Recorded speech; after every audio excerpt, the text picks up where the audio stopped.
Baci, abbracci e selfie a tutto spiano, ma anche temi locali e argomenti nazionali dalla pedemontana all'autonomia, passando per gli sbarchi e la sanità.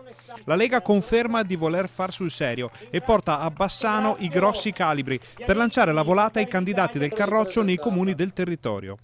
Sotto i riflettori, ovviamente, la candidata bassanese Elena Pavan, perché Bassano, dato il colore politico dell'attuale giunta cittadina, è vista dalla Lega come una roccaforte da conquistare a tutti i costi.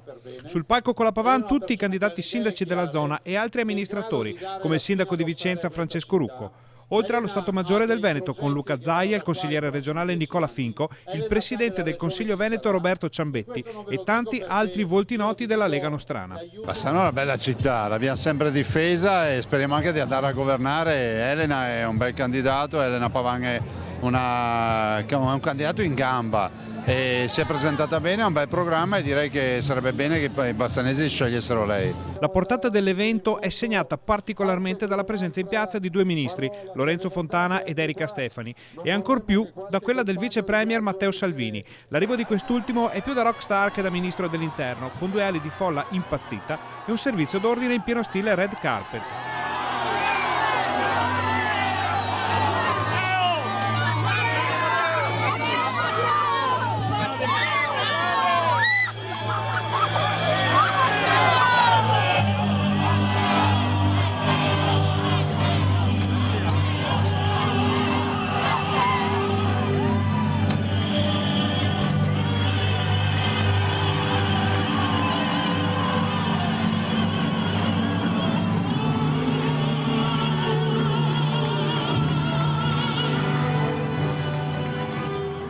Poi, certo, si parla anche di politica. E come se si parla di politica? Immigrazione, voglia di autonomia e sicurezza scaldano la piazza cittadina prima del selfie tour finale.